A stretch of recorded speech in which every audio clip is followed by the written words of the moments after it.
Hi guys, today I'm gonna teach you how footballs used to be made and how they're made today, and I'm teaching the process to you guys. Um, the Let's get started. Okay, so first in 1989, and this is a Venn diagram how to show you in 1989, and how they used to be made and how they're made. Um, and why they're made this way, and okay, so if you couldn't see it, I'll teach you. Alright, I'll let up. In 1869, the football used to be a little roundish, and it didn't have much grip. It was kind of like a soccer ball, soccer where you kick it, football in Mexico. It was tough to carry though when you threw it. It was like weird style, and it was awkward to throw. Like I said, they changed it to look more like a piece of a watermelon, not a total watermelon, but it like a piece. And then now it has better grip too. You know how when you throw it, it has laces on it. So, and they used to didn't have like much laces. Maybe they had one or two to hold on. And that special art that football has. That's how they made it. I don't know how, but I'll teach some of the processes to you. All right. So they start with a huge flat piece of cowhide. The leather wears well over time. That's why, because it wears well off over time. So if you're waiting for it in a while, like if you shut it off, then you just wait a little. And if on the football field, it wears well, so nothing will happen. Then after that, then a stamping machine stamps the football. Oh, I mean, sorry. They cut it out into four pieces that look like the shape of the football, and they have tracers. Then to make the skin.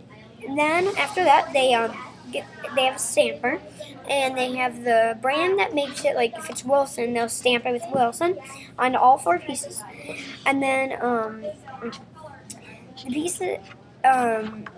Then a machine trims all the combined weight to specs. So like if it's really heavy, it's not supposed to be heavy, then that's why they trim it off. Then to strengthen the skin in the four pieces they strengthen it with cotton and vinyl, and they kind of stitch it a little on the stitcher. And then they position them in a die that positions them. And then to strengthen the skin,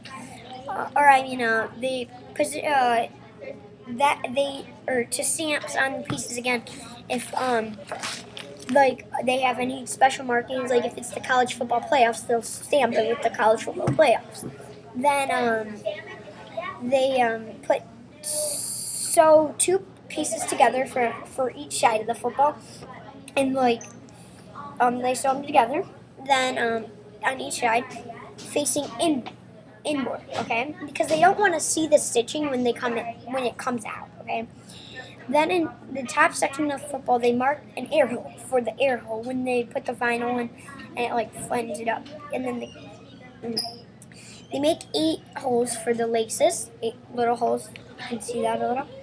Then after that, they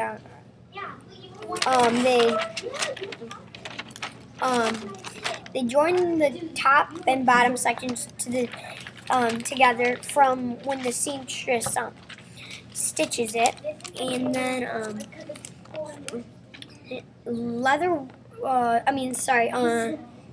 cups them, like the seamstress cups them. I don't know how to explain it, but they cup it. So yeah, and after they cup it, then they join edges together. She sews the leather inside out, and reaching through the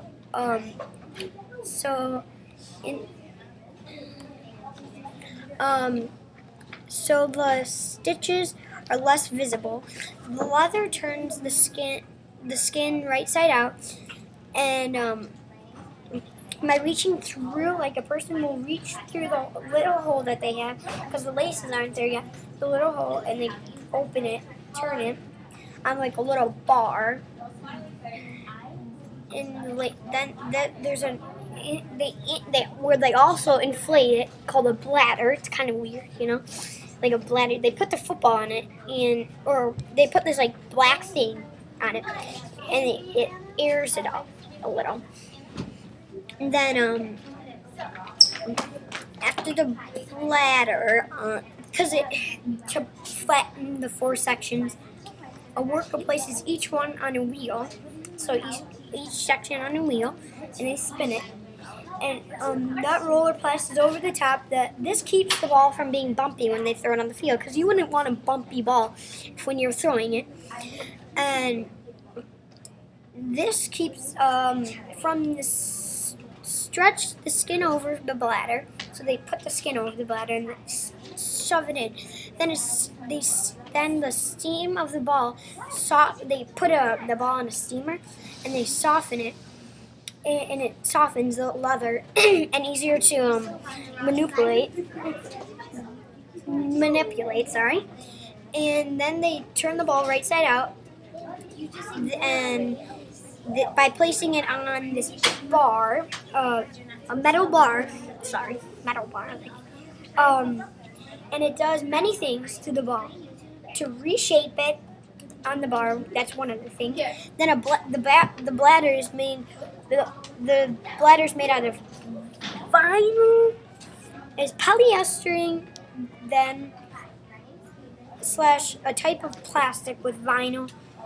Then they squeeze the batter into the skin and snip off the end of the air valve, because the air valve sticks through it and off. Then they inflate the ball over pressure, because they don't want it, like, when they're shipping it to the people, to deflate. If they put too less in it, then they'll get a ball that's deflated, like, Tom Brady. You don't want him coming in the ball. Then and it's kind of easier to lace when the seamstress is lacing it, and when they lace it, it's a perfect shape. And they have to have a little pin that shapes it into the holes. And if it's over like what it is, then they have to cut the lace a little off. Then after that,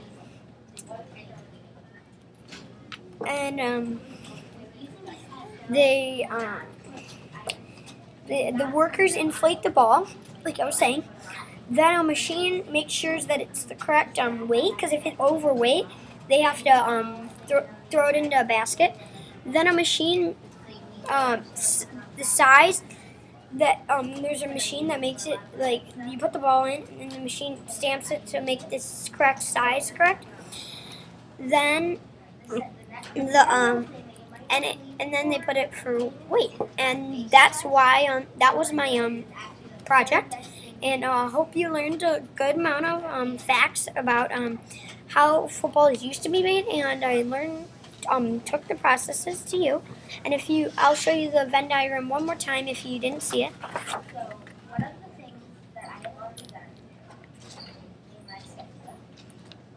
Okay, and thanks, and I'll see you soon. Bye.